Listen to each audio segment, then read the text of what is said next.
Hello friends, welcome to the channel. दोस्तों आज मैं आपको बताने वाला हूं कि ये जो दोस्तों ओरिफिस लगी है ये स्टीम की लाइन पे लगी है। दोस्तों ये वीडियो मैं क्यों बना रहा हूं, क्योंकि इससे पहले मैंने एक वीडियो बनाया था, उस पर भी मैंने ओरिफिस प्लेट के बारे में ही बताया था। लेकिन वहाँ मैंने आपको दिखाया था कि ये जो ओरिफिस के जो फ्लैंज है जहाँ पे हमारा डेल्टा पी क्रिएट हो रहा है, यानी एक हाई प्रेशर वाली और एक लो प्रेशर वाली, वो डायरेक्ट दोस्तों इम्पल्स लाइन जो है वो डायरेक्ट ट्रांसमीटर पे जा रही थी, लेकिन यहाँ पे कंडेंसेट पॉट लगे हैं। तो दोस्तों अभी यही आपको समझाना चाह रहा हूँ कि पहले तो मैं ये बता दूं कि ये एक ओरिफिस प्लेट है।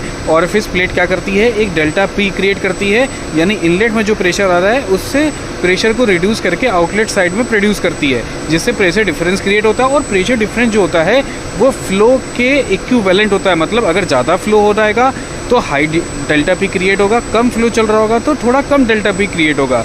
तो ये ओरिफिस डेल्टा पी क्रिएट करती है, और वो डेल्टा पी ट्रांसमीटर तक पहुंचाने के लिए हमें दो इम्पल्स लाइन का इस्तेमाल करना पड़ता है, एक हाई इम्पल्स लाइन और एक लो प्रेशर की इम्पल्स लाइन। अब दोस्तों इम्पल्स लाइन में कंडेंसेट पॉट क्या कर रहा है, क्योंकि दोस्तों ये स्टीम की लाइन है, स्टीम की लाइन का टेम्परेचर दोस्तों बहुत ज़्यादा होता है। और अगर ट्रांसमीटर के जो हमारा ट्रांसमीटर का आप माने कि वो डायफ्राम होता है, उसके अंदर एक ऑयल भरा होता है, तो उस डायफ्राम को हाई टेम्परेचर डिस्ट्रॉय न कर दे, ख़राब न कर दे, तो हम क्या करते हैं, इस स्टीम को कंडेंस कर लेते हैं और कंडेंस करके एक हेड बना लेते हैं, हाइड्रोस्टैटिक हेड। हाइड्रोस्टैटिक हेड क्या होता है दोस्तों, जब ये स्टीम यहाँ पे कभी भी स्टीम जो हम किसी भी एक बहुत बड़े वेसल में लेते हैं तो वो क्या होती है, कंडेंस हो जाती है, यानी पानी में कन्वर्ट हो जाती है। तो यहाँ से पानी में कन्वर्ट होगी और धीरे धीरे जैसे ही कन्वर्ट होती है, और कभी भी जब स्टीम कन्वर्ट होती है, कंडेंसेशन होता है, तो उसका टेम्परेचर भी कम होता है दोस्तों। तो जैसे ही वो कंडेंस होगी तो इस पाइपलाइन के थ्रू धीरे धीरे ठंडी होकर हमारे ट्रांसमीटर के पास पहुंच जाएगी। अभी मैं आपको ट्रांसमीटर के पास लेके भी जाता हूं, तो ट्रांसमीटर में कलेक्ट होने लगेगी, और फिर जो भी स्टीम का प्रेशर पीछे से आएगा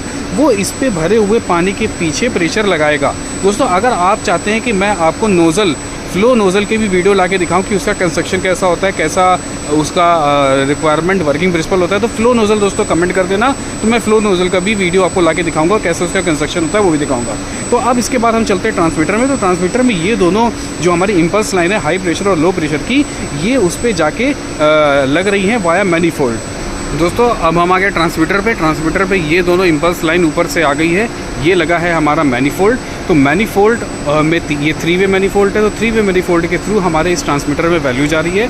और हमें अगर इसको अगर ड्रेन करना है तो यहाँ से नीचे वॉल से ड्रेन भी कर सकते हैं। तो ये प्रोटेक्शन हम जरूर रखते हैं, ताकि हमारे ट्रांसमीटर के डायफ्राम जो इसके अंदर इंटरनल डायफ्राम है जो सेंस करने वाला है प्रेशर को, क्योंकि वो बहुत ही सेंसिटिव होता है, अगर वो हमारा हाई टेम्परेचर पे के अक्रॉस आ जाएगा तो वो क्या हो जाएगा, डैमेज हो जाएगा, उसकी एक्यूरेसी ख़राब हो जाएगी और उसकी ड्यूरेबिलिटी भी ख़राब हो जाएगी। तो उसको बचाने के लिए ये एक इंजीनियरिंग प्रिंसिपल का इस्तेमाल करते हैं।